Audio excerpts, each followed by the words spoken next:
Praise the Lord. யோவேல் தீர்க்கதரிசி புஸ்தகம் 2ஆம் அதிகாரம் 28வது வசனம். அதற்கு பின்பு நான் மாம்சமான யாவர் மேலும் ஆவியை ஊற்றுவேன். அப்போது உங்கள் குமாரர் குமாரத்தின் தீர்க்கதரிசனம் சொல்வார்கள். உங்கள் மூப்பர் சொப்பனங்களையும் உங்கள் வாலிபர் தரிசனங்களையும் காண்பார்கள். எனக்கு பிரியமானவர்களே, கர்த்தருடைய ஆவியானவர் ஒரு மனுஷனை எதிர்பார்த்து கொண்டிருக்கிறார். இந்த பூமியில் மனிதர்களுக்காக ரத்தம் சிந்தின அந்த இயேசுவின் ரத்தம் யார் மேல் ஊற்றப்பட்டு கழுவப்பட்டு சுத்திகரிக்கப்பட்டு இருக்கிறதோ அந்த நபர் பரிசுத்த ஆவியானவருக்காக வாஞ்சியோடு காத்திருக்கும்போது ஆவியானவர் அந்த நபரை பயன்படுத்த ஆவலாக இருக்கிறார். வெறுமனே அனிபாஷை பேசிக்கொண்டிருக்கிற நபர்கள்லாம் முக்கியமல்ல. எதையாவது தேவனுக்காக செய்ய வேண்டும் என்று தாகத்துடனும் தியாகத்துடனும் காணப்படுகிற நபர்தான் அந்த பரிசுத்த ஆவியானவருக்கு தேவை. அதான் சொல்லிக்கிறேன், நான் மாம்சமான யாருமே ஆவியை ஊற்றுவேன். நான் ஒரு சிலருக்கு தருவேன், ஒரு சிலருக்கு தரமாட்டேன் என்று கருத்து சொல்லவில்லை. அவர் ஒருவருக்கு தருகிறார் என்று சொன்னால் அதில் ஒரு ஆசுதம் இருக்கும். இந்த பரிசுத்தாவியான ஒரு மனுஷனுக்குள்ளே நிரம்பும் போது, கடந்து வரும்போது அந்த அபிஷேகத்துடைய கிருபைகளும் கிரியைகளும் வித்தியாசமாக காணப்படும். மாம்சம் மறைக்கப்படும். நம்முடைய சிந்தனைகள் எண்ணங்கள் அந்த இடத்துல வெளிவராது. அந்த தேவ திட்டத்துக்கு நேராக ஒரு மனுஷனுடைய வாழ்க்கை மாற்றப்படும். ஆண்டோடைய நாமம் மட்டும்தான் சாட்சியாக கடந்து வரும். அதுதான் பரிசுத்தாவின் அபிஷேகம். அந்த பரிசுத்தாவியான ஒரு மனுஷனுக்குள்ள அபிஷேகத்தை ஊற்றும்போது அவர்கள் நாளுக்கு நாள் விருத்தி அடைந்து கொண்டே இருப்பார்கள். தேவனுக்காக எதையாவது செய்ய வேண்டும், ஆண்டோட நாமத்தை மகிமைப்படுத்த வேண்டும் என்ற எண்ணத்தோடு கூட காணப்படுவார்கள்.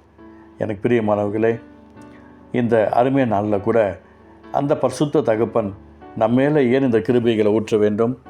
அதுவும் அழகாக சொல்லுகிறார், நான் மாம்சமான யாவர் மேலும் என் ஆவியை ஊற்றுவேன். அப்பொழுது உங்கள் குமாரரும் உங்கள் குமார்த்திகளும் தீர்க்க தரிசனம் சொல்லுவார்கள் என்று வேதம் சொல்லுகிறது.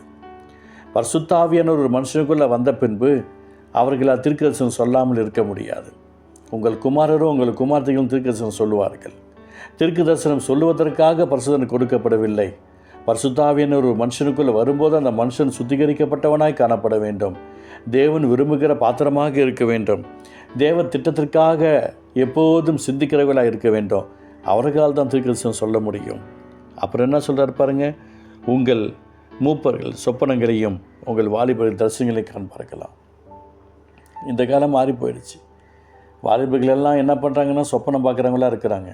எங்கே பார்த்தாலும் சொப்பனம் பார்த்தேன், கர்த்தருக்கு சொப்பனத்தை காட்டினார், கர்த்தர் தான் காட்டினார்னு சொல்லிக்கிட்டே இருப்பாங்க. கர்த்தர் காட்டினார். எனக்கு பிரியமானவர்களே, தூதர்களே இல்லையா? கர்த்தர் தான் காட்டணுமா? சொப்பனத்தையும் தரிசனத்தையும் கொடுக்கிற தூதர்கள் இருக்கிறார்கள்.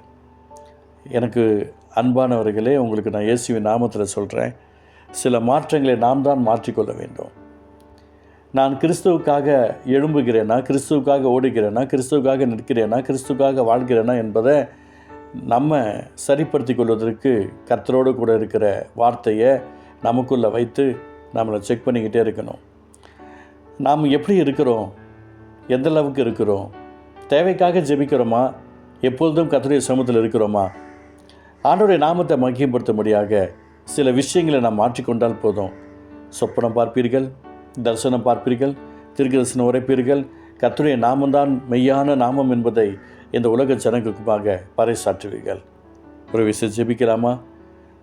அன்பு தகப்பனே, உலகத்தில் வந்து எந்த மனுஷன் பிரகாசிக்கப்பட்டு வாக்கு பண்ணினவரே, மாம்சமான யாருமே ஆவியை ஊற்றுவேன்னு சொன்னீங்களப்பா.